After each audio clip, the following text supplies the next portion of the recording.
Let's call the Senate back to order. Sergeant Arms will please secure the chamber doors.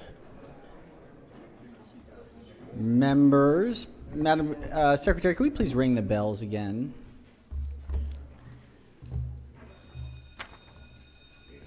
The clerk will call the roll. Mr. President.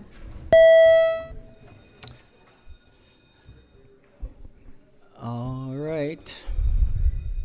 Has everyone recorded their presence? Could we keep ringing the bells, please?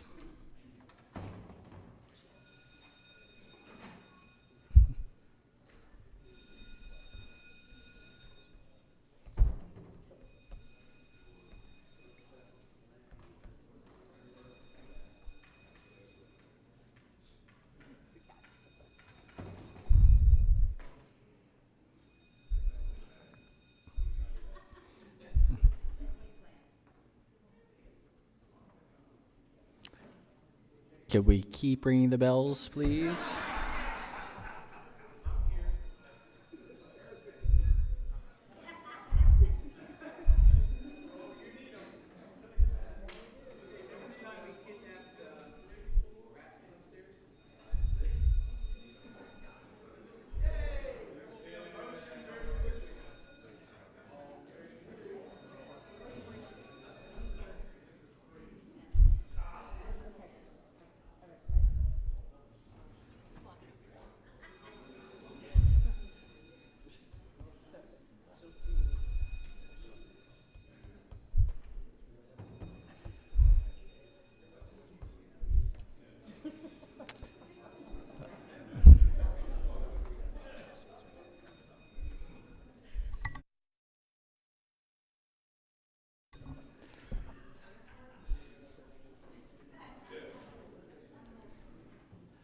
All right, the clerk will take the call.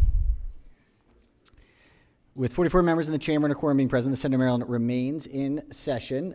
We do have some messages. Let's start there. Is back in session, this is a message to the Senate, Clerk will read the message.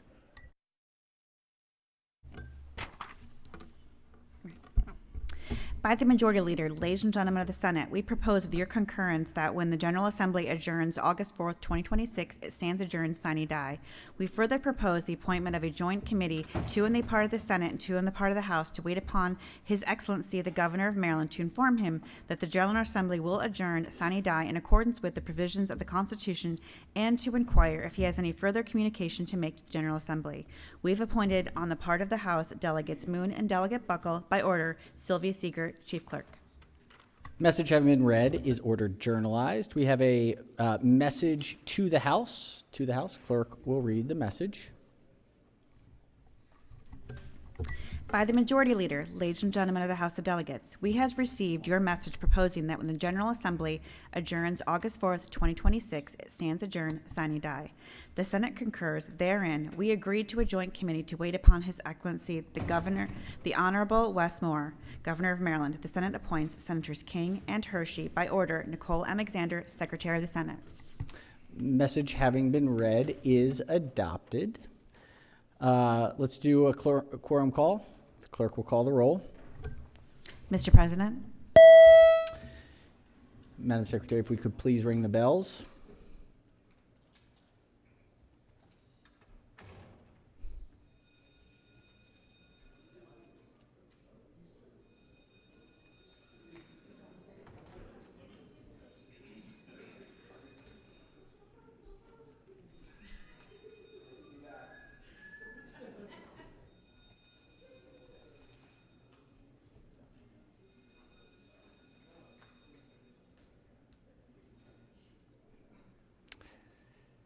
Let's ring them again.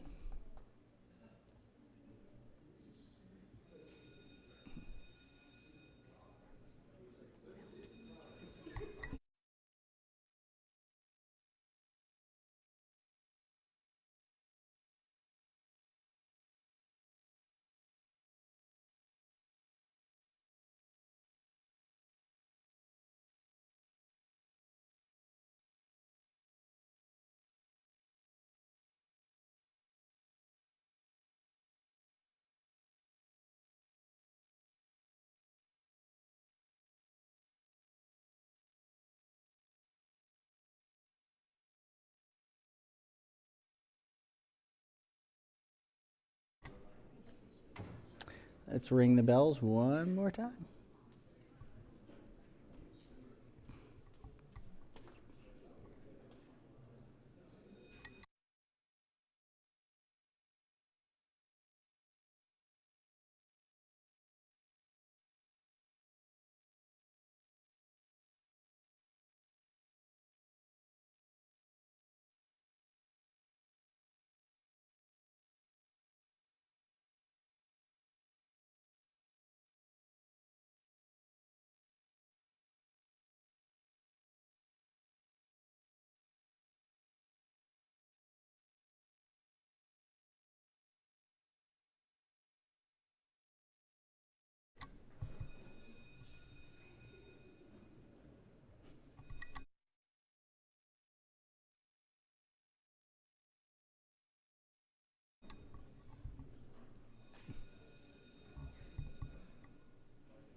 Has anyone seen the House of Dragon? You know, it's like the Red Wedding.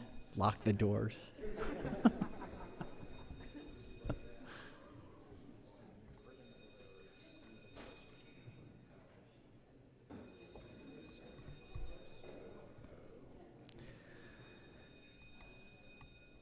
All right, clerk will take the call.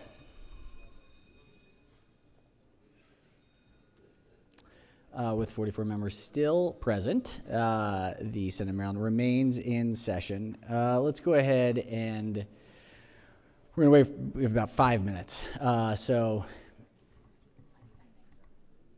If we could, while we're in the midst, could we please give our wonderful pages who have stepped in just a huge round of applause for their incredible work, as well to all of the Secretary of the Senate's office who has been doing just wonderful, wonderful things. So thank you all very much. To the DLS team, if we could thank the DLS for DLS bill drafters and amendment drafters for their work. Thank you. You know what? Actually, yes. Let's recognize the senator from Montgomery County. Thank you very much, Mr. President. Colleagues, if I could just have your attention, we lost a member of our Senate family, and the member that we lost is Senator Karen Montgomery. And the way this came about is in the way that it was announced is in typical Karen Montgomery fashion. What do I mean by that is the day before the primary, I was informed by her family that Karen Montgomery passed away, but they asked it to be private, right? And that we would announce it when the family made it public. So I found out today that it's public in classic Karen Montgomery fashion.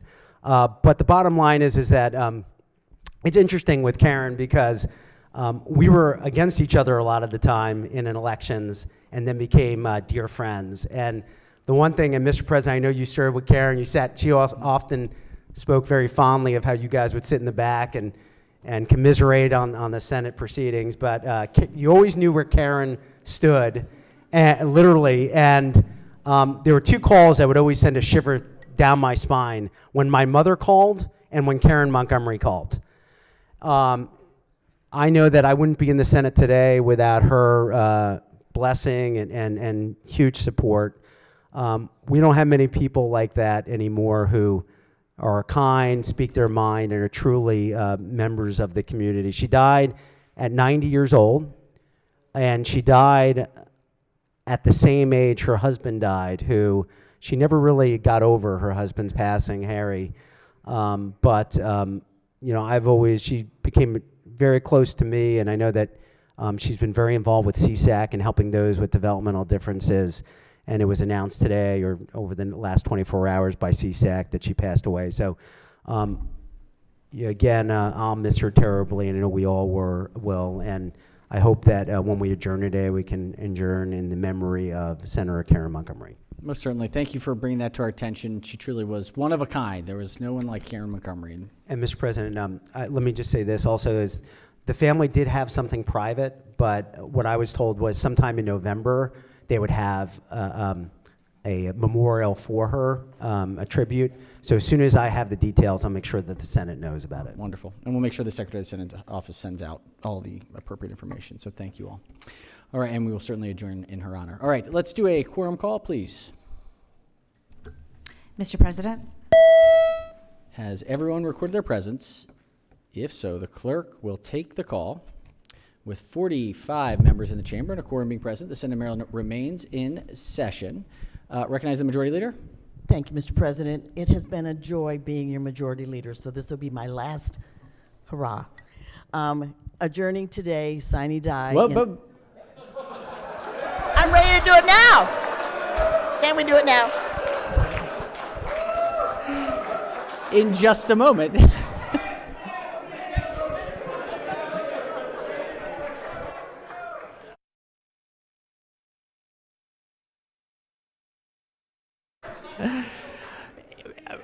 One more to come in just a bit. Yeah. Yes. Well, let's. We're going to take up the bills. Let's go ahead and do. We have third reading calendar number 72. Clerk will read the bill.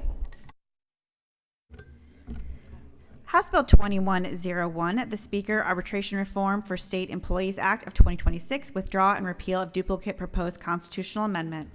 Recognizing the floor leader has a motion. The Vice Chair has a motion. Thank you, Mr. President. I move that we suspend the rules to allow second and third reader on the same business day. All right. The senators move to suspend the rules for two readings on the same day. Recognize the Minority Whip on the motion. Mr. President, we object to the motion. All right. Object to the motion. Question remains on the motion. Any further discussion on the motion? If not, the clerk will call the roll. Mr. President? Has everyone recorded their vote? Anyone wish to change their vote? Explain their vote. If not, the clerk will take the call. With 32 votes in the affirmative, the motion passes. We now, the clerk will read the bill. House Bill 2101, the Speaker, Arbitration Reform for State Employees Act of 2026, withdraw and repeal of duplicate proposed constitutional amendment. House Bill 2101 is on third reading for final passage. This is an emergency bill. Recognizing the Minority Whip. Thank you, Mr. President. Just speaking about this bill, you know, it's really interesting. We spent a lot of time on this bill during the session. I noticed it went through the Budget and Tax Committee and the Finance Committee. It was jointly assigned, and then we got into special session, and our friends in Triple E got it instead.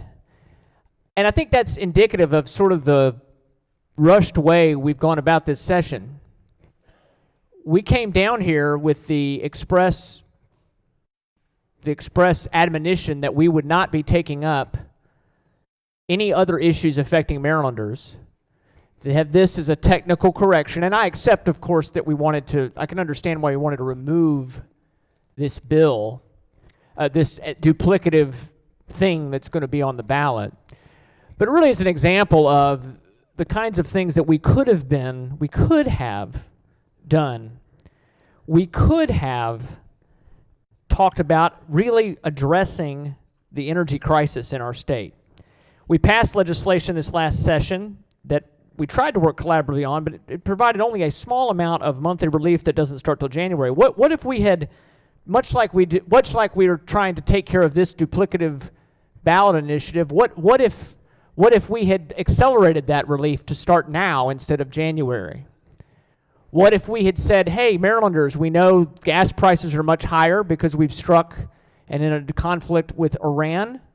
We've killed a lot of bad people, but it's affecting gas prices. What if we had said, hey, let's do a holiday for that? We could have addressed that. We could have talked about the raging amount of embarrassing audits that have come out in the last 2 years, some of which we've worked on as collaboratively, as in bipartisan way to try to address some of them. We just recently had another audit come out about SNAP. We could have addressed some of those issues and shortfalls, but no, we're not doing that. What we are doing is just saying, hey, we don't want to confuse people with a second question about arbitration on the ballot. We could have addressed our friends in the DDA community, trying to figure out a way to find a little bit more flexibility, a little more time to address some of those issues. I know our committee here in the Senate has been working on that when we got out of session, but A lot of unanswered questions. It appears that there were a lot of things said about federal money that could be at risk, federal waiver could be at risk. Then it turns out that's probably doesn't seem to be the case. And yet a bunch of decisions were made relative to cuts and major changes for our disability community. This would have been a great time to come back into special session and try to get to the bottom of that a little bit more. So, Mr. President, on this constitutional amendment, or this removal of a constitutional amendment, I will vote to remove it because we don't want to confuse people. But there was a real opportunity this session, and we did not meet the moment. Instead, we're down here, we'll talk about another bill at some point here, trying to help with presidential ambitions and political ambitions in DC politics, but we're not addressing the issues that really matter to Marylanders, that are affecting their pocketbooks, affecting their lives. And so my admonition is we should certainly vote to remove this from the ballot since it's duplicative, but we must do something. We must be better about dealing with the real problems. A lot of the stuff I just talked about have been self-inflicted by state government policies, political decisions, not always made by everybody here in the last few months. Some of them I think have been, but there have been policies and decisions that have been made for many years that need to be reversed or edited or changed so that we can make this state a place where families can afford to live, not have to leave. We need our chief executive to get his mind off of South Carolina and back on Maryland. We have a lot of folks who have their minds on South Carolina in my community because they're thinking about moving out of this state because they can't afford to live here.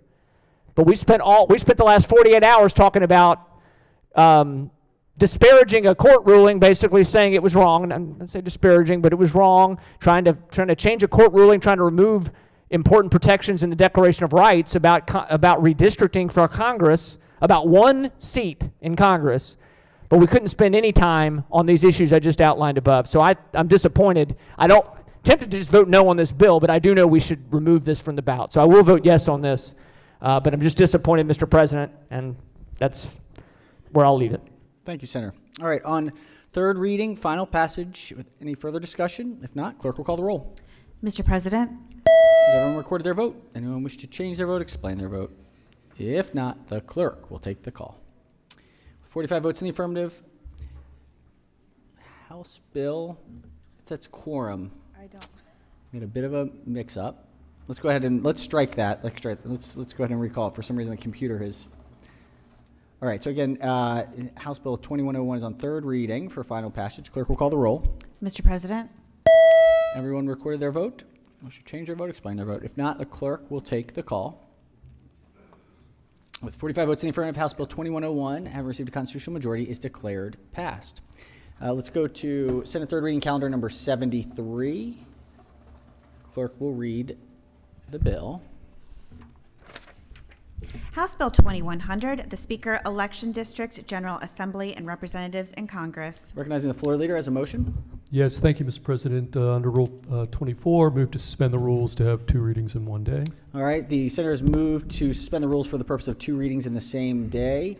On the motion, recognize the minority leader. Thank you, Mr. President. I know this is not debatable, but it is objectable, correct? I mean, we could state It's that- objectable. We could do a roll call vote, but it is not debatable, but for the purpose of the rule. We would prefer to have a roll call vote Roll on this, call vote. please. Thank you. All right. Let's see. Question is now on the suspension of the rules. The clerk will call the roll. Mr. President, Has everyone recorded their vote? Anyone wish to change their vote? Explain their vote. If not, the clerk will take the call. With 32 votes in the affirmative, House Bill 21, the rule having been suspended, House Bill 2100 is again before the Senate on third reading. Clerk will read the bill. House Bill 2100, the Speaker, Election District, General Assembly, and Representatives in Congress. All right, bill's on third reading for final passage. This is a constitutional amendment recognizing the senator from the 42nd District. Thank you, Mr. President. I have a proposed amendment. Senator has an amendment. The wonderful pages will collect and distribute the. To save time, could I discuss the amendment while it's being handed out? Yes, let's just make sure it's the same one. The time doesn't count against when we're there. Just want to make sure Fine. we don't confuse them inadvertently.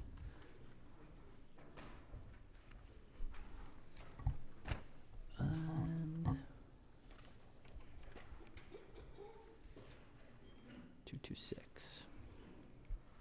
All right, Senator may explain the amendment. Thank you, Mr. President.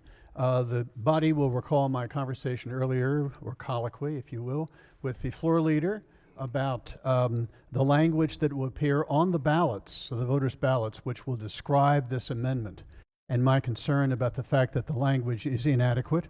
So this amendment strikes the language in the bill that will appear on the ballot and substitutes the following language. It's easier just to read it because everybody will understand it.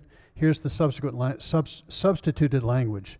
The proposed constitutional amendment provides that in the future, congressional districts in Maryland will not need to consist of contiguous adjoining territory, will not need to be compact, and will not need to give due regard to natural boundaries and the boundaries of political subdivisions. The proposed constitutional amendment further provides that no section of the Maryland Declaration of Rights, including Article 7 guaranteeing to the people of Maryland free elections, Article 24 guaranteeing to the people of Maryland the equal protection of the law, and Article 40 guaranteeing to the people of Maryland the freedom of speech will apply in cases of congressional districting.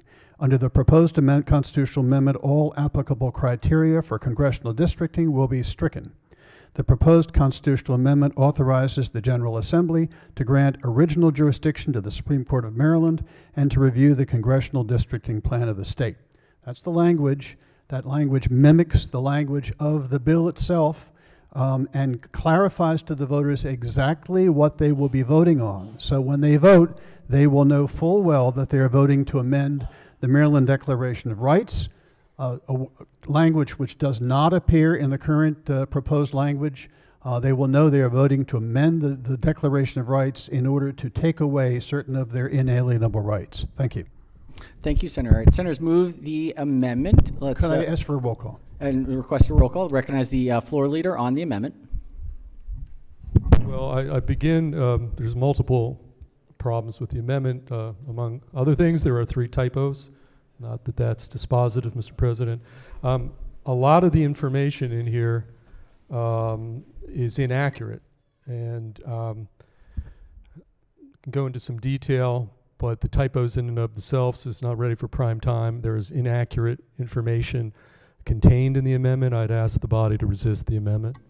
All right. On the amendment, any further discussion? Yes, recognize the minority leader. President, there are a number of amendments, and obviously, again, we've just let DLS know what a great job they've done. So I really would not want to have an amendment not be considered because of the typos.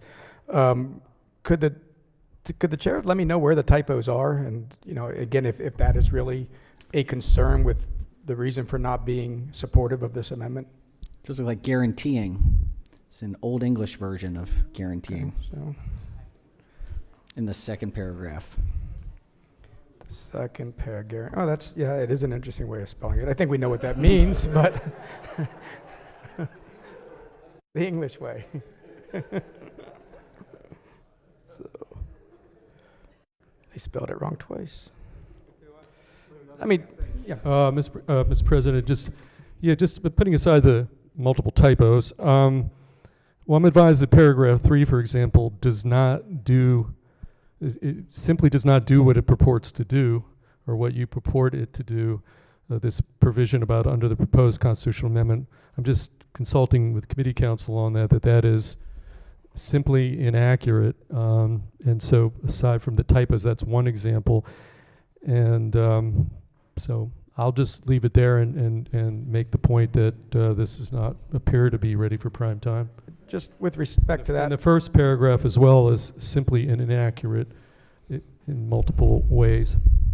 So I would urge the body to resist the amendment. But Mr. Chair, on respect to that third paragraph, under the proposed constitutional amendment, all applicable criteria for congressional districting will be stricken. Isn't that what we spoke about over and over again? That there are no rules in this legislative body on how congressional districts are drawn? It's not in the current bill before us. There is. But that's just a statement that is being accurate to say that there are no rules on how. That's what we talked about. There are no rules on how congressional maps are drawn. I think it was even said we're relying on what the U.S. Constitution says. I'm just getting a little clarification from committee counsel.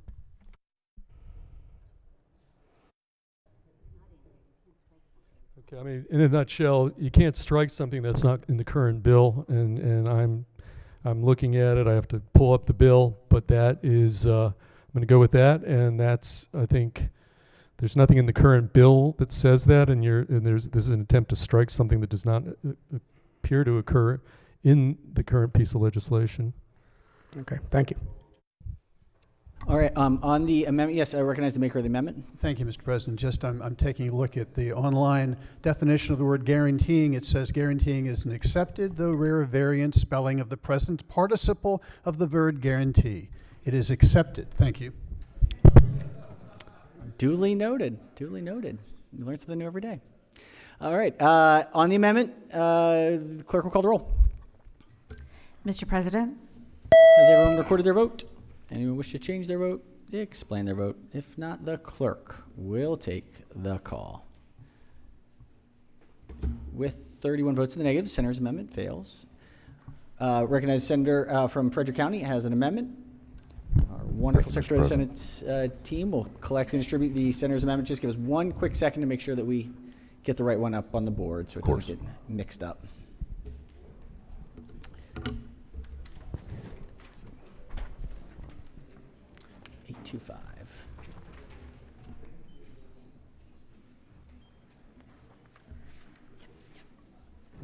All right, Senator may explain the amendment. Thank you, Mr. President. Colleagues, before you, I have an amendment relative to Marylanders are hurting. Every time, every door I go to, we have Marylanders asking about affordability, about our vehicle registration fees, about rising energy costs and affordability, about the over 300 new taxes and fees this body has passed in the past several years. Ironically, one thing they're not really talking about is the reason we've been called a special session. However, this is a really important measure, and I think this is something that we need to do. We didn't give them the relief in 2026 that Marylanders deserve. And this bill, this amendment, I should say, Mr. President, is quite simply that the state cannot continue to reassess property valuations on unrealized gains that are subject to ebbs and flows in sales of property beyond what the valuation is at the time the property is sold or refinanced. This will stabilize our tax burden on our communities, on our homeowners across the state. It'll help make housing more affordable by stabilizing how much the property tax valuations are.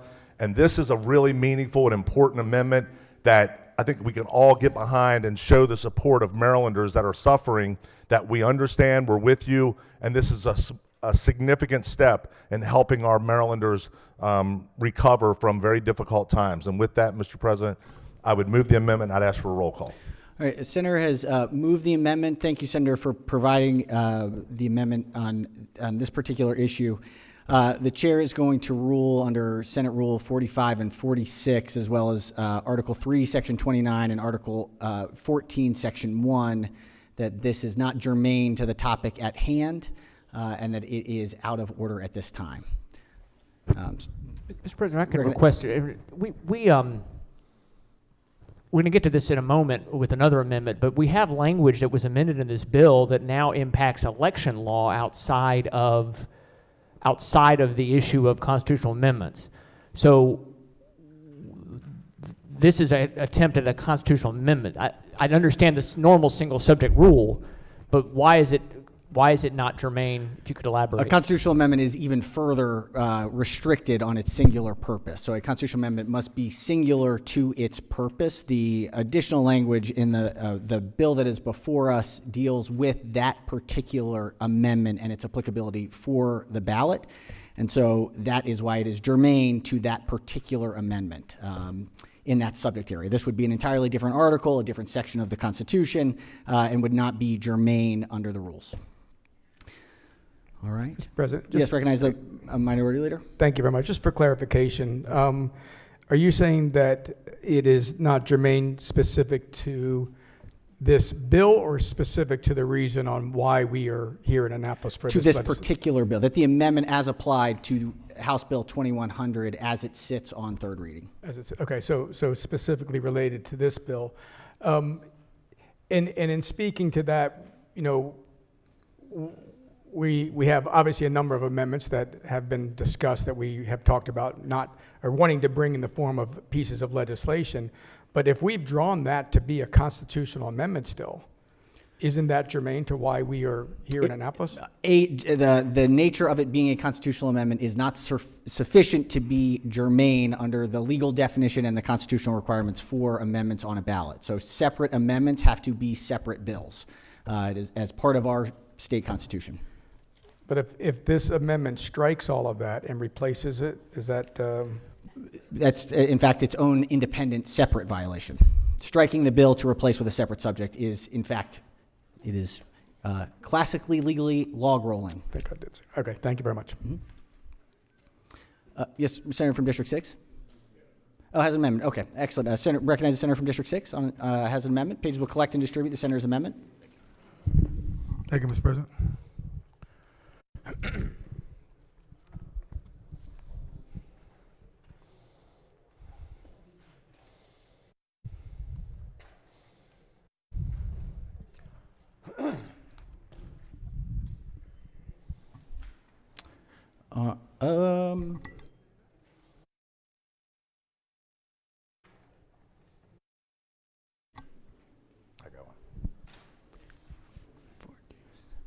All right, Senator may proceed. Thank you, Mr. President.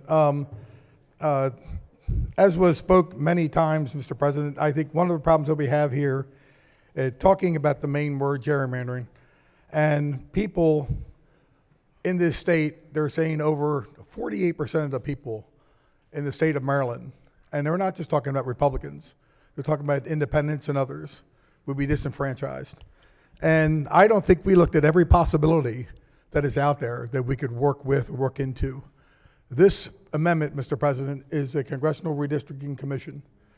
This amendment would establish an independent redistricting commission to draw maps congressionally. The commission would be composed of Maryland, selected through an independent process and charged with producing congressional maps in a fair, transparent, and impartial manner. As you see in the amendment, it speaks specifically the people that will be appointed by the President of the Senate, the Speaker, the majority leaders in the Senate and the House, and others. And I think this is just another option, another way where we can get our citizens involved in this. If you think about it, if this legislation is to intend to restore public confidence in Maryland congressional districts, why wouldn't an independent or a citizens or a commission further that goal? So I hope this is I think a fair amendment. I think it's something that we should be doing in the first place, and I approve this and hope you will too. Thank you. All right, Senator moves the amendment. Recognize the floor leader on the amendment. It's challenging when you get these amendments dropped off and you got 5 seconds to respond, but just a couple of things. It's a policy call. I mean, there are, at the federal level, there is a bill, I think, pending right now from a Republican congressman from California that would create redistricting commissions in all 50 states, level the playing field.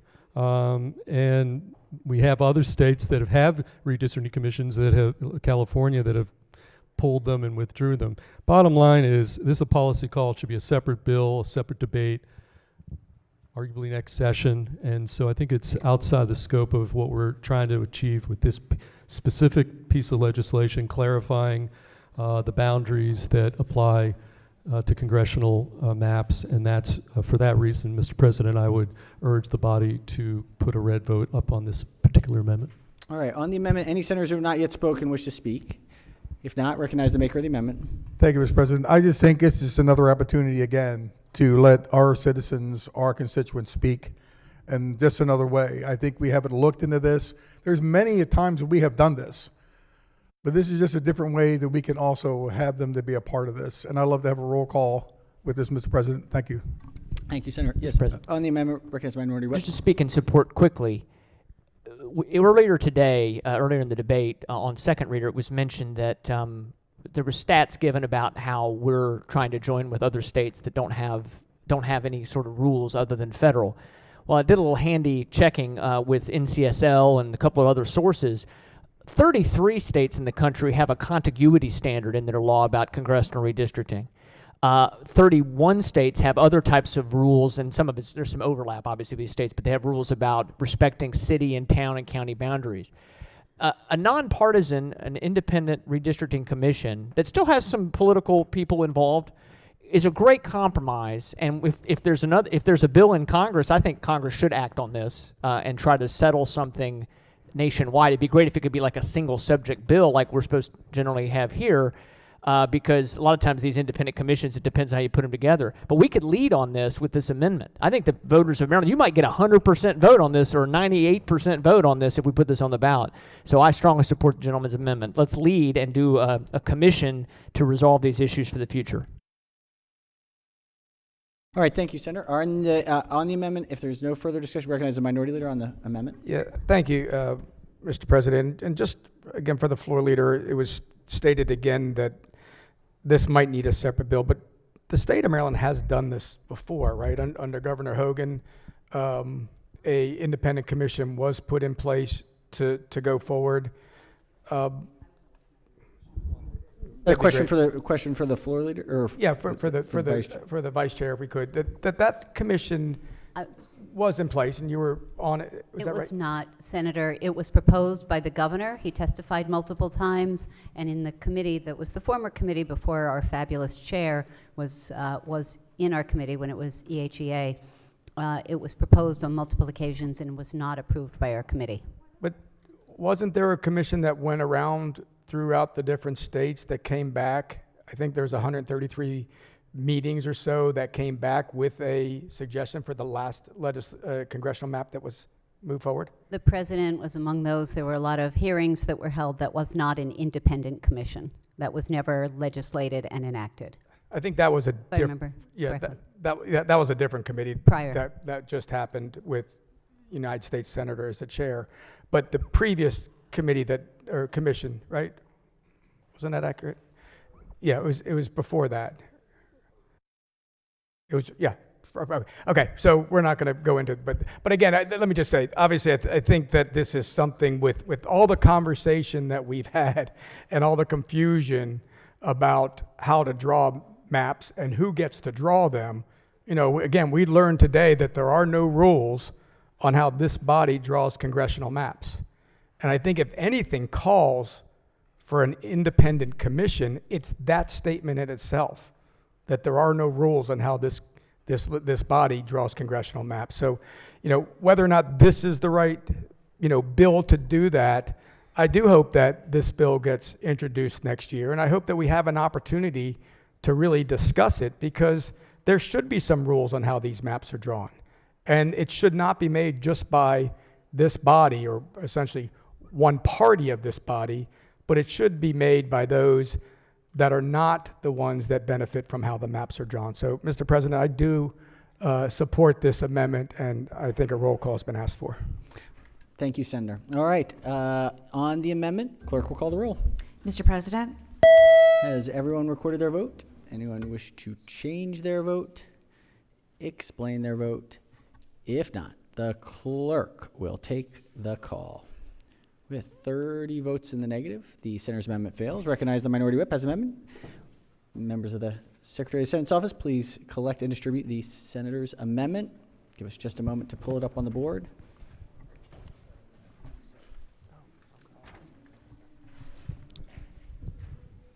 Senator may proceed. Thank you, Mr. President. I have an amendment, and we've had a lot of discussion about the way the constitutional amendment here was drafted, and we only had a short time to really look at this before it was required that people come and testify. There was a deadline for people to sign up to testify, to send written testimony, and a lot of people did, especially a large number sent written testimony. But one of the things that wasn't present in the bill until a sudden and quick amendment on the House side that sort of surfaced yesterday, we've been here, it feels like we've been here longer than 2 days, was this notwithstanding amendment. It's notwithstanding any other provision of law, notwithstanding any other provision of law, at that general election, the following question, and then it lays out the question, which we would argue and have argued is a very confusing way to word the question, considering that this amendment takes away people's makes big impact on the Declaration of Rights that people have. However, the notwithstanding, what that essentially does by including that language is it actually changes several parts of election law. The reason that language was necessary is because we passed in a unanimous bipartisan way through both houses of the General Assembly this last session. We passed a very good bill that required that constitutional amendments be written in plain language and be once the language is written by the Secretary of State, the public should have 15 days to review it and give feedback. And then it needs to be widely disseminated no later than 90 days before an election by not just the state board, but the local boards. Widely disseminated. 90 days is the deadline. Like, that's when it should have been widely disseminated. And that's a great bill. It put a deadline at July 1st, and then another deadline, it kept the deadline at 90 days. What this language does is says, oh, we know we passed a widely supported bipartisan bill just this year about constitutional amendments. But we're going to ignore it, though, just for this one. Just for this one. So we don't, it's trying to get around, and I think you may find yourself in some trouble here, but it's trying to get around the idea that we didn't have to meet that July 1st deadline for something that literally is amending the Constitution involving how the Declaration of Rights are interpreted for every Marylander. This language is, in my view, this is a very, I want to say it's an offensive maneuver, because what it does is it says we just passed a law to make sure we protect constitutional amendments so the voters get an opportunity to weigh in, and we want to be sure the language is then widely disseminated by the 90-day deadline. And there's no way tomorrow's 90 days. There's no way it will be widely disseminated by tomorrow. I don't care what anybody says, because that's the deadline for it having to been widely disseminated. So State Board of Elections putting on their website and sending out an email is not wide dissemination, in my view. I don't know how courts will see it. I think this language should come out of this bill, because what it's trying to do is say, not only do you not have to abide by these deadlines that we just all voted to set in a 100% bipartisan supported way, and the governor signed, as he should have,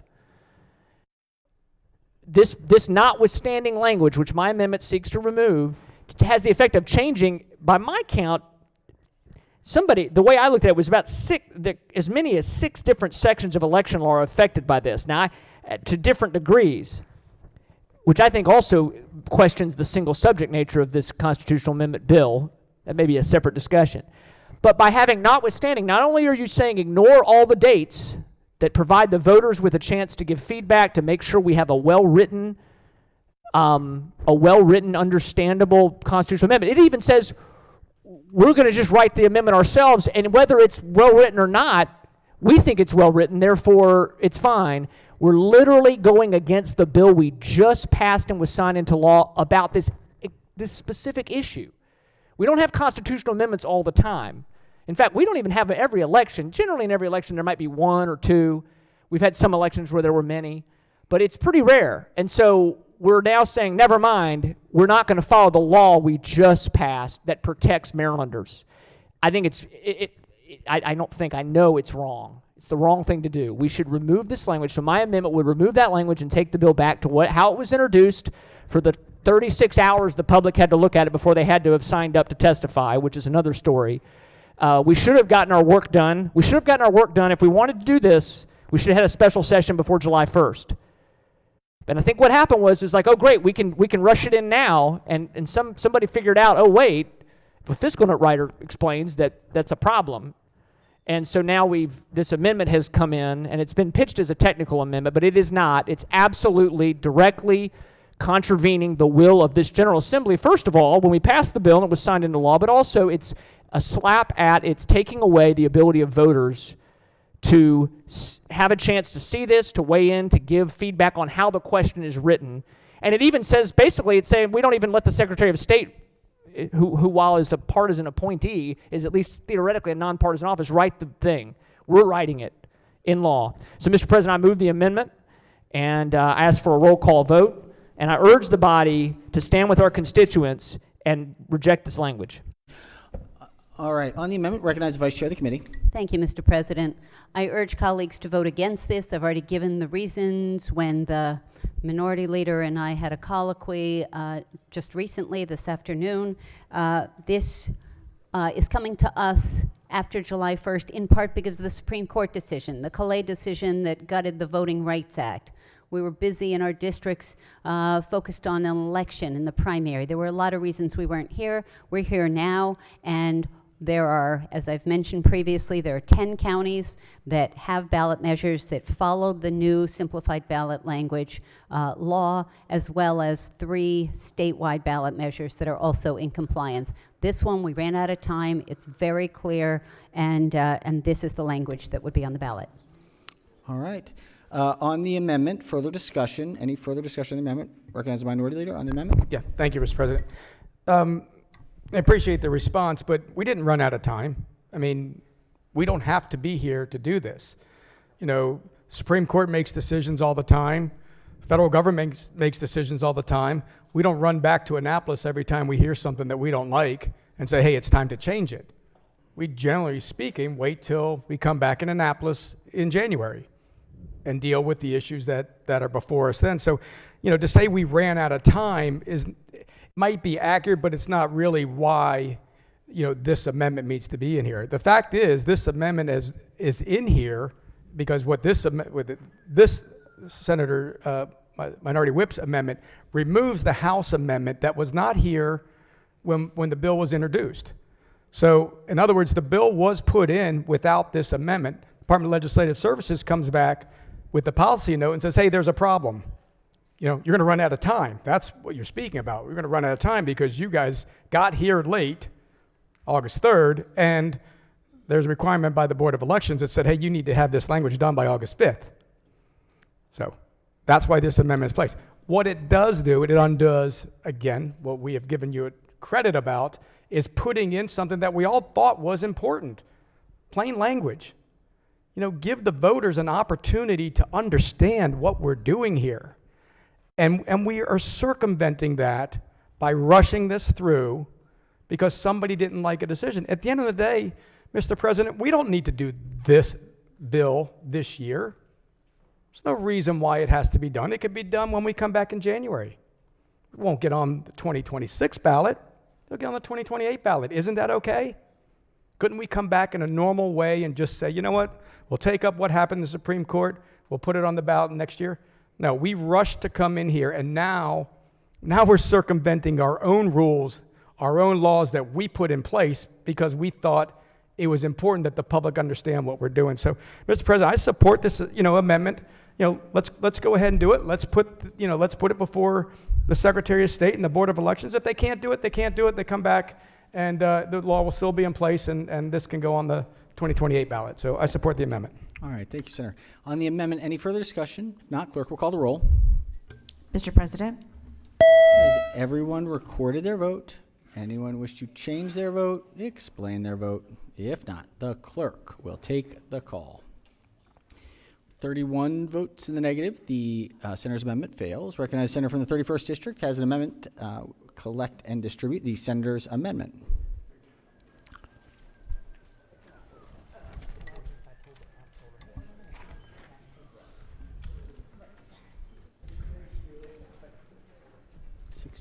Yep, Senator may explain the amendment. Thank you, Mr. President. Worked with DLS to come up a way to help the unaffiliated voters. Through the years, this body has disenfranchised many unaffiliated voters through partisan gerrymandering.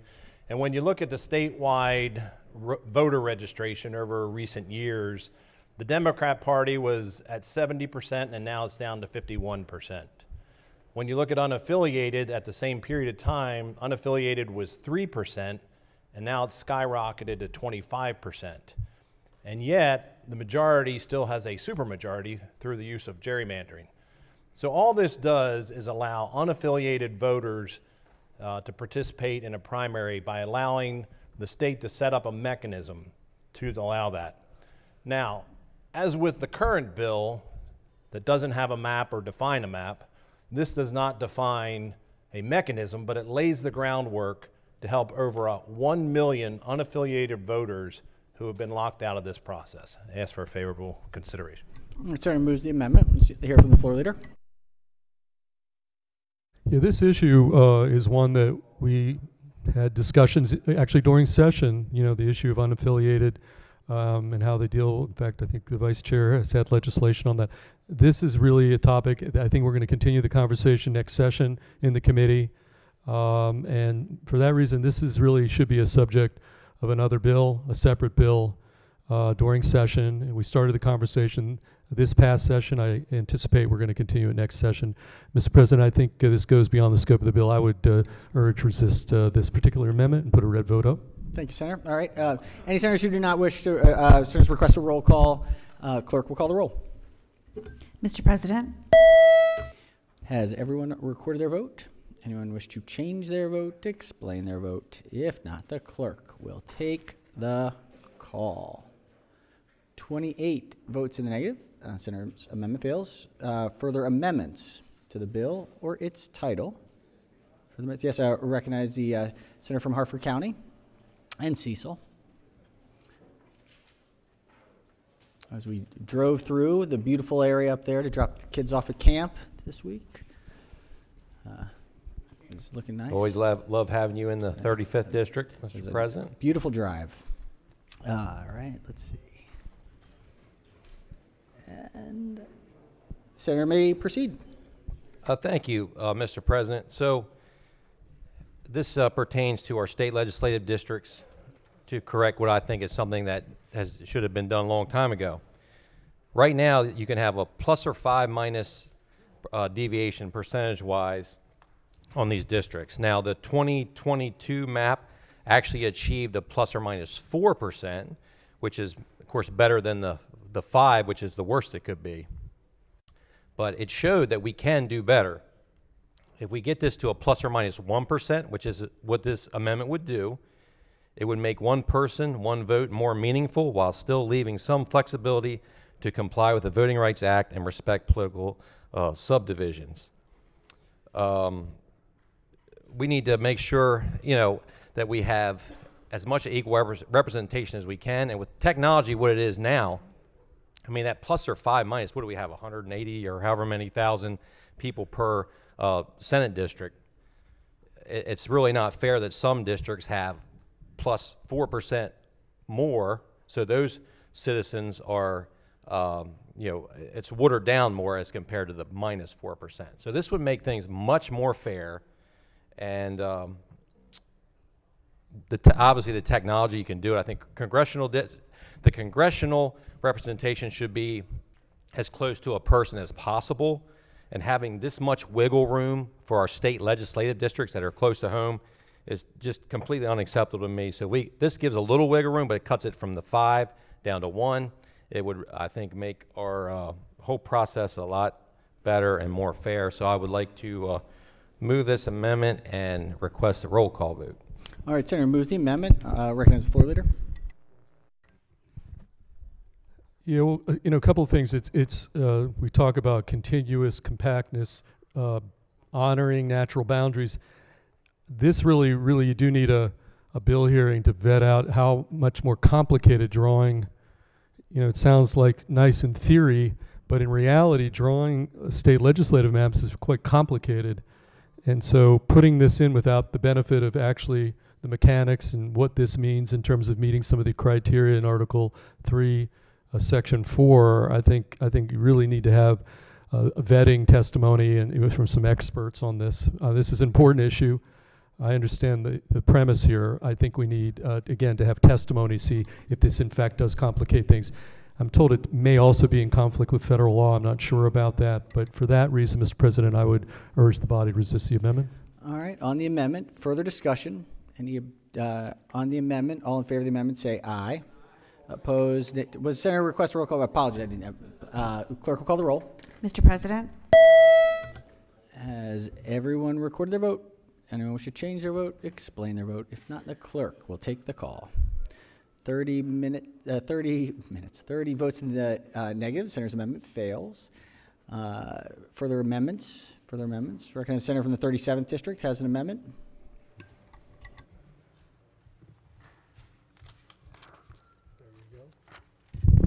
Thank you, Mr. President. I'm going to give a little bit of time to get the amendment circulated. The amendment is pretty straightforward. What's that? Oh, Senator's okay. Yep. I spoke too soon. I apologize. That's all right. No, we've got it up. We're good. So this is a constitutional amendment, colleagues. It reads that every person has the right to keep and bear arms for the defense of themselves, the defense of the person's family, the defense of the person's home, the defense of the state, and for lawful hunting or recreational use.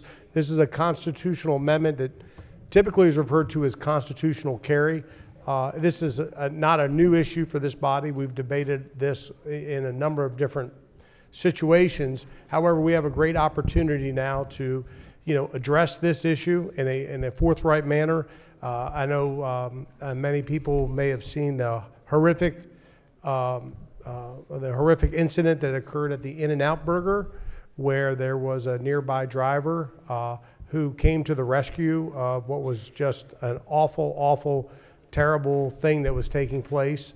If that individual was not armed, more people would have died. And it was a horrific thing. It's a perfect example of why this makes good common sense. And I move the amendment. Thank you, Senator. Senators, move the amendment. Thank you for bringing the issue. The chair, under Rule 45 and 46, as well as Article 3, Section 29, Article 14, Section 1, is ruling that this amendment is not germane to the subject matter at hand as part of HB 2100, and so is ruling the amendment out of order at this time. Recognize the Senator of 37th District with purpose, Senator Rice. I apologize, Mr. President. That was a constitutional amendment, and we have a constitutional amendment. And I believe we had that discussion about single subject rule. This is debated, quite a bit. I think in the other body, this was ruled, I believe, in order. I'm a little perplexed. Unclear what the other body does. The ruling from the Senate and the ruling from the chair is that this is not germane under our constitutional standard. It's a constitutional amendment. So the standard, I'm sorry, could you clarify the standard for me? The standard is that it is germane, the topic is germane to the underlying issue. And in this case, the issue of the right to bear arms is not germane to congressional redistricting as required under Article 3, Section 29, Article 14, Section 1, and Rules 45 and 46 of the Senate Rules. Okay, thank you. Thank you, Senator. Further amendments. Yes, I recognize the minority leader has an amendment. Thank you, Mr. Please President. collect and distribute the senator's amendment momentarily here. Be very germane.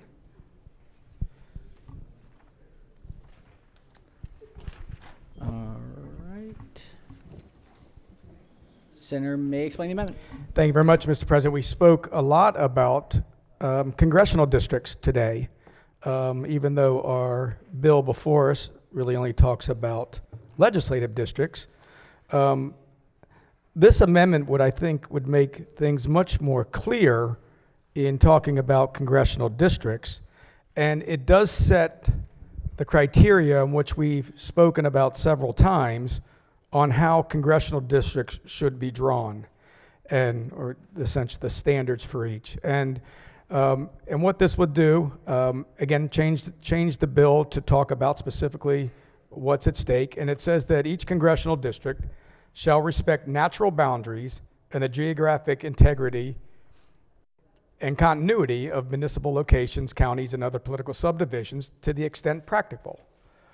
It shall be geographically contiguous and compact, include nearby areas of populations to the extent practicable, shall reflect the communities of common interest, may not account for how individuals are registered to vote. I think that's an important one. We haven't talked about that because so much of this conversation has been about Republicans and Democrats.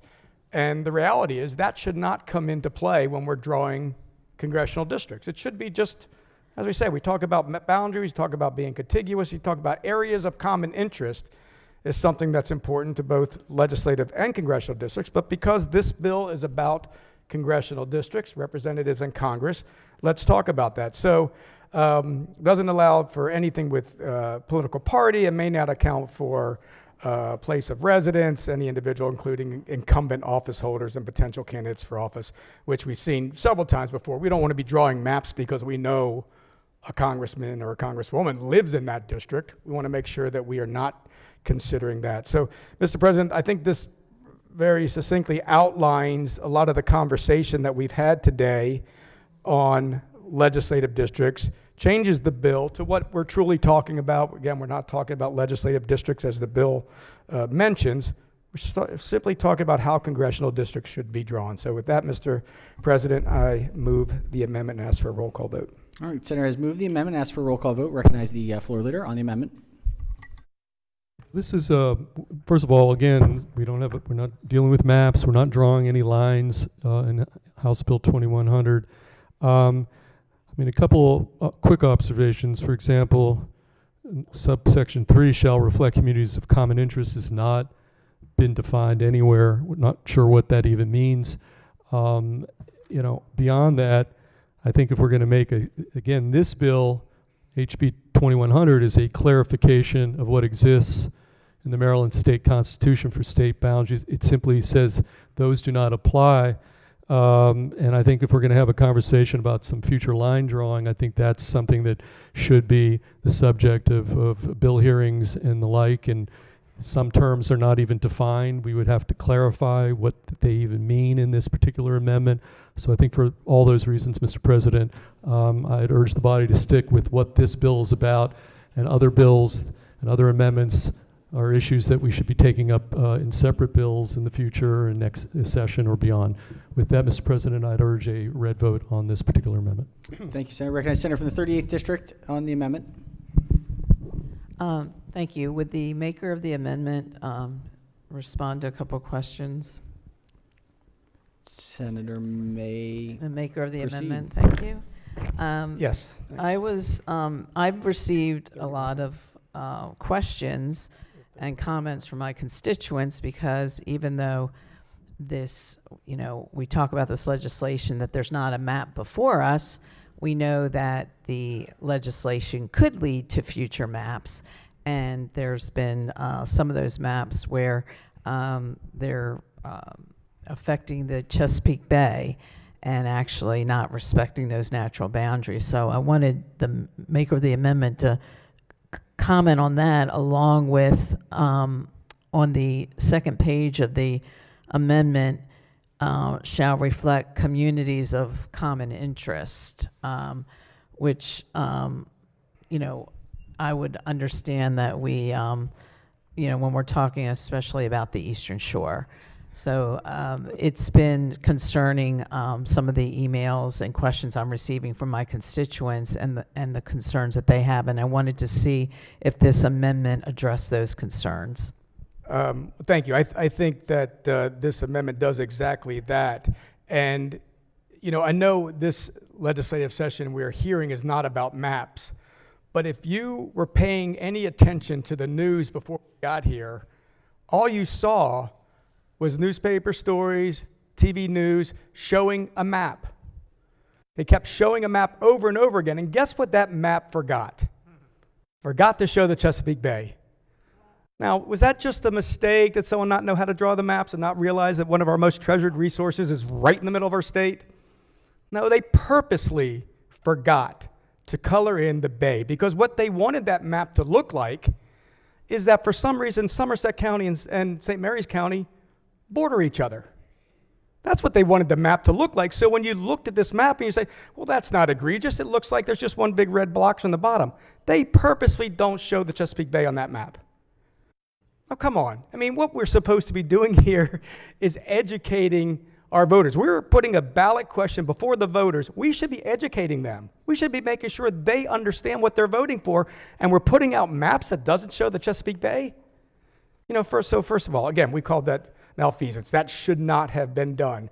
But I think what we should be doing is obviously making sure that when congressional boundaries and congressional districts are drawn, might not be today, might not be the next couple of days, but it's going to be next year if things go the way that we think. If you know, it's going to be next year. And the boundary of the Chesapeake Bay needs to be shown, and it also needs to be respected. You know, again, we've talked about this before, and I know you represent the Ocean City. One of the maps actually saw the 1st Congressional District, Ocean City, all the way across the Bay Bridge into Howard County and Columbia. I mean, there's a lot of commonality between Columbia, Maryland, and Ocean City.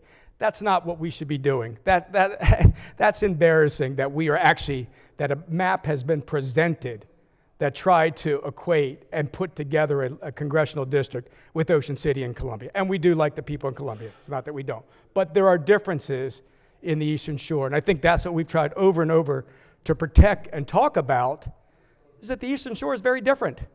It's different than other parts of the state.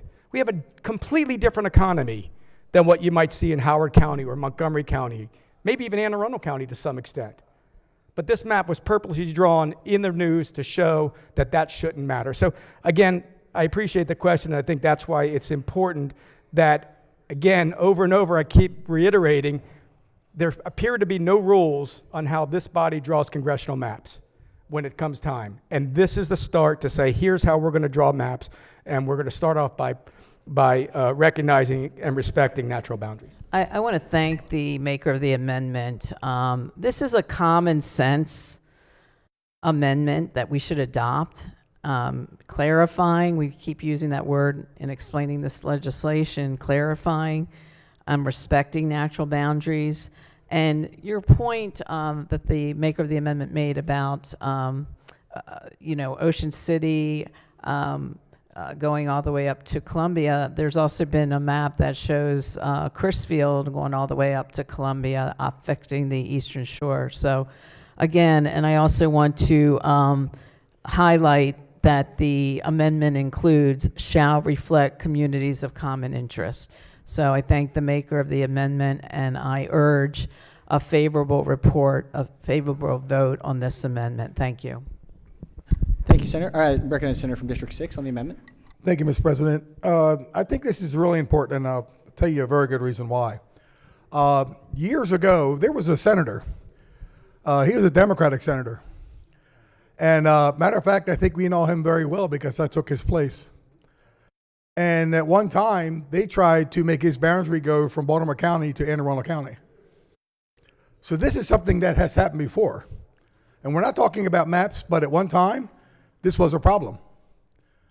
And so they took his area in his district and they made it in 2 different areas going across the Key Bridge.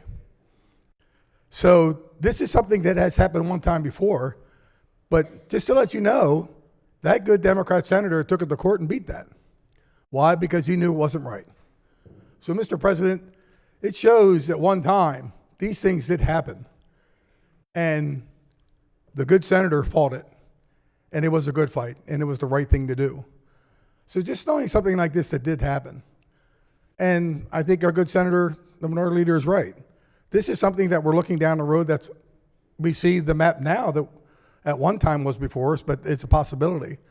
So I think this amendment makes all the sense in the world, and I think we should go green on this amendment. Thank you, Mr. President. Thank you, Senator. All right, any further discussion on the amendment? If not, clerk will call the roll.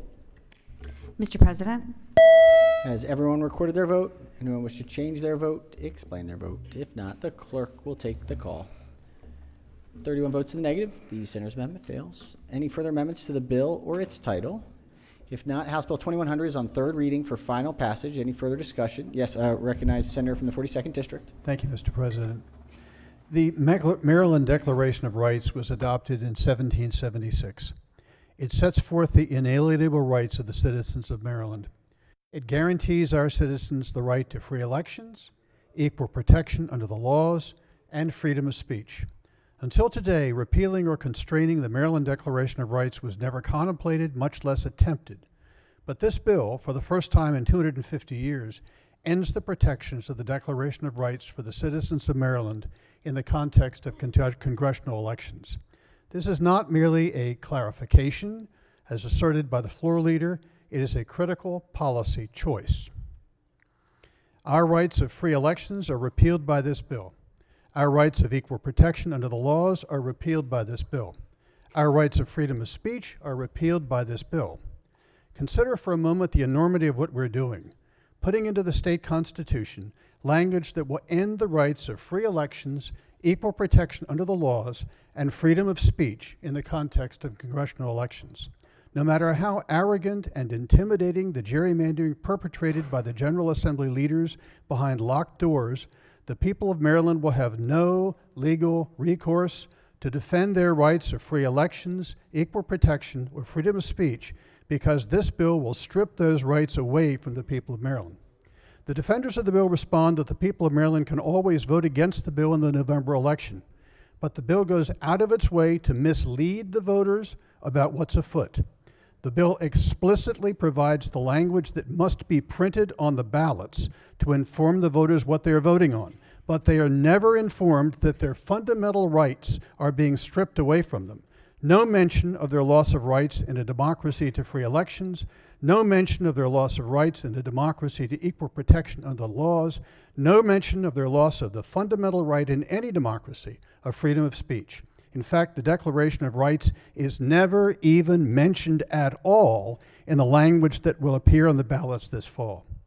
You would think that if you're asking the voters to give up rights which have been vested in them for 250 years, you would accurately inform the voters what's going on. But this bill bends over backwards to delude and deceive the citizens of Maryland so they will give up their fundamental democratic rights to power brokers operating behind closed, locked doors in Annapolis without knowing what is happening to them. Only after the fact will they find out, and then it will be too late.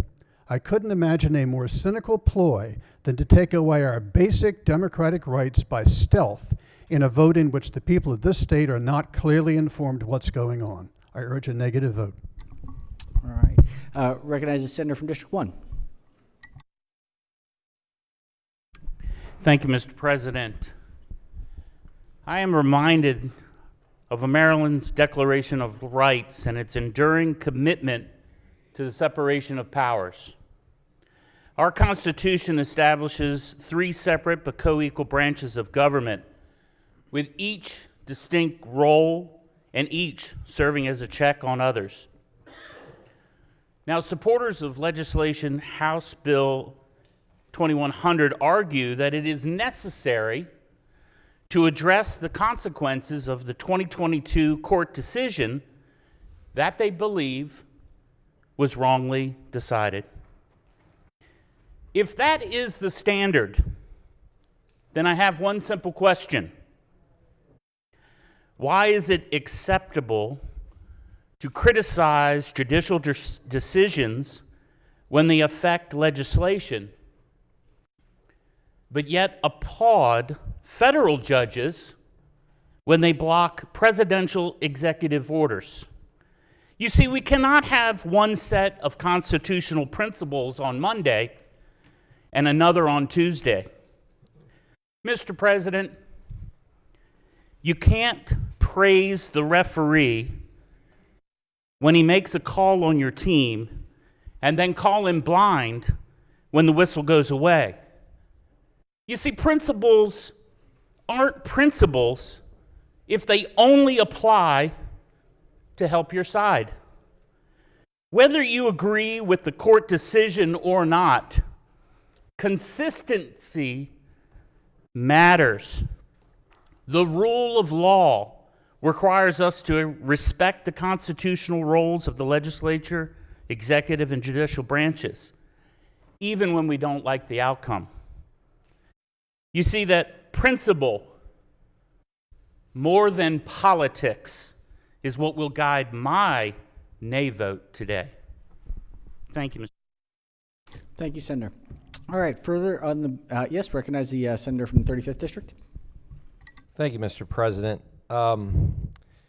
you know, just as after being here 8 years, you get to know a lot of people in this body, and I've found out that some of my fellow senators are professional wrestling fans, and that's very interesting because just this past weekend was SummerSlam, and I see this General Assembly. There's a lot of parallels with professional wrestling because the action and the debates are real, but many times the outcome is predetermined.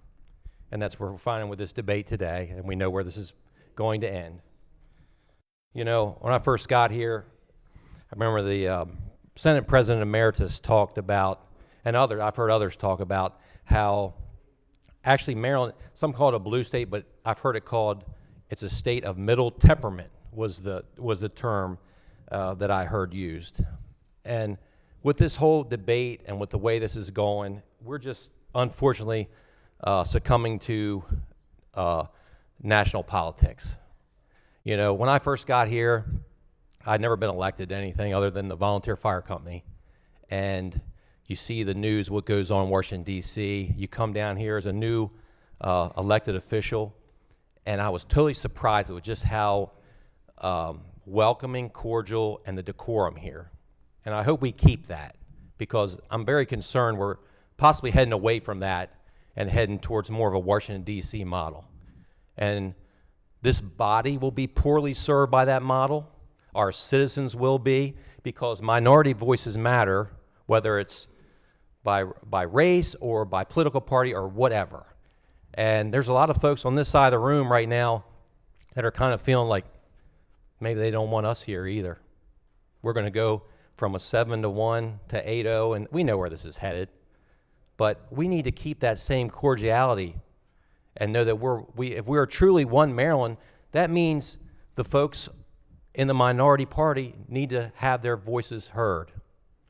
You know, we've had a lot of, I think, good back and forth debate here, but this has been rammed through. We saw in our committee that we couldn't even offer one amendment because we didn't have the time to get that printed to have it officially across. That's not how we normally do business.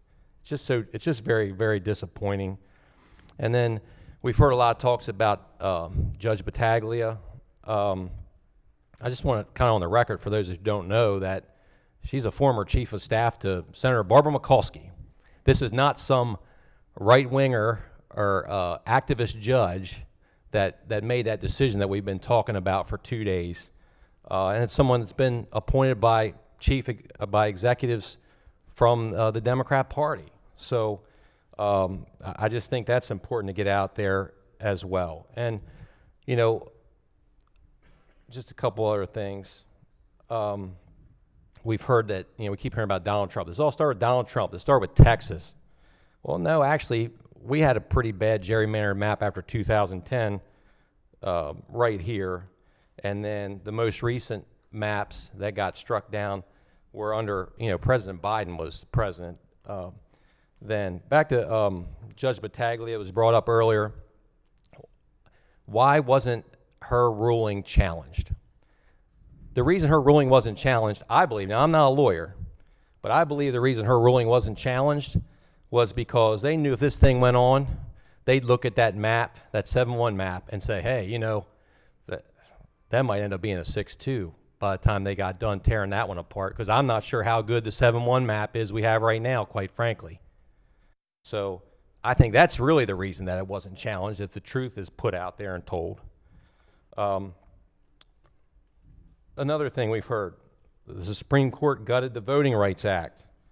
Well, that slogan leaves out the distinction between federal voting rights law and Maryland's proposal. Section 2 of the Voting Rights Act remain enforceable. HB 2100 does not restore federal protections. It says the Maryland Constitution supplies no criteria for congressional boundaries. One final point, we heard that from the proponents of this, Maryland is building a durable process, is the quote. Well, in my estimation, a durable process would use neutral rules that bind both parties, compact districts, respect for political boundaries, transparency, and an independent commission. Removing standards because they block one party's preferred map is the opposite of durable reform. So I know the clock's winding down here, we're on a limit, But I would encourage the body to really consider, let's keep this General Assembly special.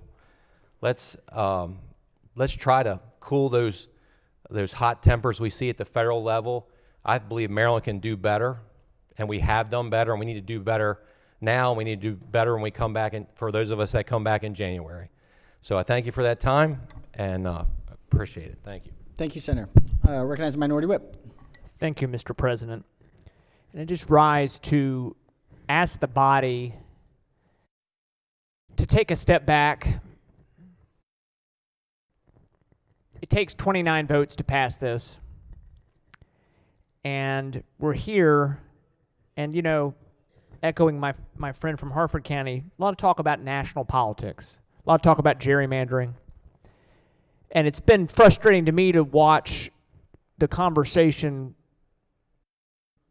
in this state and other places about how the way it's talked about is that all these, you know, the so-called red states are doing all this gerrymandering, almost as if that's the first time anybody's done it, and it's shocking. But Maryland has been gerrymandering for decades, making the state bluer and bluer. And now we're at the point where you're down to 1 seat out of 8 that is a minority party member. I represent Carroll County and a small piece of Frederick County. For many, many years, Western Maryland, from Garrett County to Carroll, was all together in a congressional district. At certain points, it stretched a little bit into the D.C. suburbs, and at certain points, it stretched all the way across northern Maryland, which actually made some sense, because if you've ever driven through Harford County, northern Baltimore County, and my county, very similar needs, issues, topography. And then in 2012, 10 years after we went from a 4-4 map, which, you know, I can understand Maryland 4-4, that probably didn't politically make a whole lot of sense maybe. We went to a 6-2 map in 2002, and it wasn't enough. We had to go 7-1, and now we're in still a 7-1 map with at least one of the 7 maybe being semi-competitive, but we've squelched out the minority party voice in this state. Massachusetts hasn't had a Republican congressman since 1996, even though the state regularly gives between 38 and 40% of its vote to the presidential nominee for the Republicans and has elected multiple Republican governors, just like we have here. Illinois is now down to where you have almost no Republican congressman for an entire state. That's a fun gerrymander if you ever want to look at how they roll that around Cook County and down into the southern part of the county. California, deep blue, went bluer and bluer. So this idea that this is a red state phenomenon is not accurate. Now, have red states engaged in it, especially once state legislatures flipped in the 2010s? Yes, of course. We should get rid of gerrymandering in general. But you don't cut off your nose to spite your face here to pick up 1 seat. It doesn't make sense. It doesn't make sense. Maryland is heavily, heavily dependent. I don't have to tell all of you. We've bemoaned it on this side of the aisle that we're so dependent on federal taxpayer investment in our state that when the federal government sneezes, we catch a cold. And yet you're going to say, with the federal government changing hands consistently and constantly, you're going to say we should get rid of the only minority party member who, despite many of you in this body maybe don't agree with Congressman Harris politically, I know he's been incredibly helpful with the change of presidential administration. He's been very helpful in resolving a number of issues. Certainly been trying to help us get the bridge resolved. There's been a number of healthcare issues that he was helpful on, I know specifically. That's just a couple of examples. Why would we want to not have one member, one district that has, out of 8, this isn't 3 districts we're talking about. We're not talking about going from 2-1 to 3-0. We're talking about going from 7-1 to 8-0. It is foolish. It's a huge mistake. And then finally, if you think by changing this to where there is no state court recourse for congressional redistricting won't impact other vulnerable populations, other minority populations, you got another thing coming. This is wiping away protections that could be utilized for lots of different groups, whether it's a region or whether it's a racial group or whether it's a party. And you're disenfranchising a part of our state that is a massive land mass part of our state and is a crucial part of our state's economy. I would say please vote against this. We can take a step back, can always come back. It's not going to be a 8-0 map this election anyway. So what's the rush? Let's take a step back. Mr. President, I urge the body to vote no. It's wrong. It's also wrong to basically break a law we just passed, as I reminded the body in my last amendment. Thank you. Thank you, Senator. Recognize Senator from the 38th District. There's 8 minutes remaining. Thank you, Mr. President. I truly would like my colleagues to understand how consequential this congressional redistricting constitutional amendment affects our constituents, the people and families of Maryland's Eastern Shore, and why they are outraged and passionately and strongly opposing changing Maryland's Constitution to advance partisan gerrymandering. Gerrymandering is wrong whether it's in Texas or Maryland. We have been told that this emergency special session has been called and is tied to the actions of other states that have moved forward with partisan gerrymandering. And so therefore Maryland, which is already gerrymandered, must follow suit. That's the emergency. We're not being called back to take action on the priorities of Marylanders, affordability, energy cost, or assisting Marylanders with disabilities. These are the issues that our constituents care about. We are fighting for the voices of our constituents on Maryland's Eastern Shore. And our constituents, they know what's at stake. This is not a clarifying constitutional amendment. We know, each member here knows, that this constitutional change can lead to an 8-0 congressional map, 8 Democrats to 0 Republicans. And our constituents understand that Maryland has gone from 4-4 to 6-2 and now 7-1, and now this constitutional amendment could lead to an 8-0 map. That means you're phasing out nearly half of the state's voters. And this is not simply a Republican issue. It is an American issue. Every citizen deserves meaningful representation. Every community deserves a voice, and that includes Maryland's Eastern Shore. Every voter deserves to believe that elections are decided by the people, not predetermined by partisan gerrymandering and political map makers. I am extremely humbled to represent my constituents in the Maryland Senate. It is an honor of a lifetime. And looking across the aisle, I am proud of our work together. But with this special session, we are fighting for the voice of our constituents. You know, we talk about being a Senate family. And so I'm going to urge my friends and colleagues in the Maryland State Senate to hear and respond to the voices on the Eastern Shore and to reject a rushed constitutional amendment that bypasses due process and that eliminates the voice of nearly half of Maryland voters. Thank you, Mr. President. Thank you, Senator. Recognize Senator from the 37th District. You have 5 minutes remaining. 5 minutes. Thank you, Mr. President. Colleagues, I rise in opposition to the constitutional amendment, and I've prepared a few more remarks I wanted to share with you and share them with you with all the utmost due respect. We are a Senate family. But to me, this is all about partisan politics and national politics, specifically for the National Democratic Committee, and not about the citizens of Maryland, and in particular, those of us who live in the 1st Congressional and the Eastern Shore. That's why the Eastern Shore delegation met this morning. We voted quickly and unanimously to reject this constitutional amendment. The people of the Eastern Shore are hardworking, loyal Marylanders with a unique way of life. We are rural. Once you cross the bridge, it's a rural society. Things that are normal to us might seem unique or unusual to you. I can vividly remember, and I mentioned this earlier, growing up with Congressman Roy Dyson. He lived in St. Mary's County, what we refer to as the other side, meaning the other side of the Chesapeake Bay. He was our congressman from 1981 to 1992. That was 10 years, a decade. It was a terrible feeling to know that my congressman had no true understanding, didn't really understand even the geography or attachment to our community. It wasn't about the politics.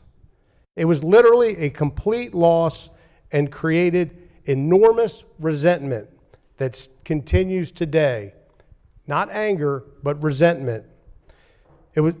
I attended the same middle and high schools as Ken Schischler, former House Delegates Whip, Jeannie Hadaway, former delegate. We had the same teachers, same political discussions. I believe Ken is still the youngest person to ever be elected to the House of Delegates. Our home on the shore used to be a Democratic cornerstone for the state of Maryland. Not anymore, and it goes back to that time of disenfranchisement. Something else about the 1st Congressional, specifically the shore. It's our moniker. People refer to it as the land of pleasant living, which I think some have confused as the land of easy living. There's nothing easy about working on the land or working on the water, which has been our economic backbone. I want to remind everyone in this chamber that as we go through this vote, you are deliberately disenfranchising us on the Eastern Shore. Too many in my district and throughout the 1st Congressional District feel that the concept of one Maryland has been used to put lipstick on a lopsided state, sort of to make everyone feel good. I'm going to be blunt. Rural Maryland is not treated the same as urban Maryland. Across the board, issue by issue, it's blatant, it's well known, and it's well understood that urban Maryland has more political power. And I'd like to recognize some of the investments and accomplishments that have recently been made, but across the board, we are not on balance. I represent 4 counties. There's no one from the Western Shore that represents 4 counties. That changed in 1972 when apparently we made this a more fair system. Getting back to the constitutional crisis that has brought us here, eliminating all geographical guidelines for congressional districts, specifically when it comes to the Eastern Shore and the 1st Congressional District. Don't you think it's odd that of all places you would select this standard for the birthplace of Harriet Tubman and Frederick Douglass? Isn't that odd? Don't you see any irony in all of this? This is the home of our national civil rights heroes. Do you think the citizens of the 1st Congressional District are simply going to say, okay, you can do this, you can take away my federal representative? I don't think so. Disenfranchisement was at the core of our revolution and the Declaration of Independence. These are the types of things that can destroy societies, which is why they are protected as fundamental rights. Equality, we talk about this all the time. All people created equal with certain unalienable and endowed rights. Colleagues, where are our real modern-day civil rights leaders today? I can tell you they certainly aren't voting for this constitutional amendment. And when you cross the bridge for your conferences and meetings, I know MAKO's coming up, think about the people you are disenfranchising. They have no idea about the implications of what's happening right now, and if they did, there would be chaos. Senator? Honestly, I do not know how you can do that. Come back to the 1st Congressional District with a straight face, knowing you have willfully and knowingly disenfranchised us. Thank you, Senator. Thank you. All right, time has expired. Time has expired. House Bill 2100 is on 3rd reading for final passage. Without any further discussion, the clerk will call the roll. Mr. President? Has everyone recorded their vote? Anyone wish to change their vote, explain their vote? If not, the clerk will take the... President. Oh, yes. President, Senator, the time's expired. That includes. To explain my vote? Yes, Senator. In the Senate, the limit debate includes explanations of votes. Clerk will take the call. With 34 votes in the affirmative, the House Bill 2100 passes. All right, the desk is clear. Desk is clear. All right, let's see. Hey, Mr. President. Yes, I need to switch that from a yay to nay. Sorry about that. Did we fill out the vote change form? Vote change form? Mr. President, can I go from a yay to a nay? Thank you. All right. We have two. Mr. President. Just one moment, sir. One second. Let's just make sure that we get this correct. 2 and 6 from yay to nay. Yay to, no. Okay. Just two. Wait. Mr. All right. I need to check. On 2 is from yay to nay, without objection, so ordered. Senator from District 37. I was a little confused by the parliamentary issues. I wanted to check to see how I'm recorded in that vote. As a senator wishes to probably change his, change his vote. Yes, I'd like to have my vote changed to nay. I was trying to understand the parliamentary ruling. All right. Any objections? Without objection, so ordered. Mr. President. Yes. With the changes, what's the vote total? 32 to 32 in the affirmative. And 13 in the negative? That would be correct. 32, 13. We'll let it be. All right. All right, that does it. So let's see. Let's go announcements. Any announcements? Anything before? I know. Look, this was a long 2 days. It's August. I know no one really wanted to necessarily be here at this point, but time is what we got. So thank you all for your patience and for getting through this. Yes, Senator from the 35th. I know all over the country tonight is National Night Out. Yes. Some of us that have time, I have two. I don't think I'm going to make it back for either the Hartford or Cecil one, but for those that didn't know, that is tonight. Yes, I think a lot of folks will be headed back. I'll be making it down to South Baltimore this evening. So, any further business before we? Mr. President? Yes, Mr. I just Manager. give a very quick thank you to the staff in our caucus. Obviously, this has been a very difficult 2 days for a lot of us. You've seen the amount of work that we have all tried to do and put together. Our caucus staff has just done an outstanding job, and I just wanted to thank them very much. Excellent. Thank you. Thank you. Very, very briefly, just want to say thank you to Ross Simon. This is his last session. Katie Kardash as well, last session. Thank you for their great work. He's headed off into a different world. Thank you as well to the press who's been here with us. We appreciate your efforts to make sure you're reporting everything. And I think that does it. Yes? All right. Any further business? Oh, we have to do a quorum call. Quorum call, please. Mr. President? Has everyone recorded their presence? If so, the clerk will take the call.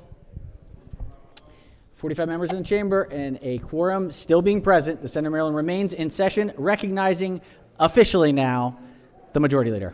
Thank you. Thank you, Mr. President. I move the Senate of Maryland stand adjourned sine die in honor of Karen Montgomery. Without objection, so ordered. See you all soon.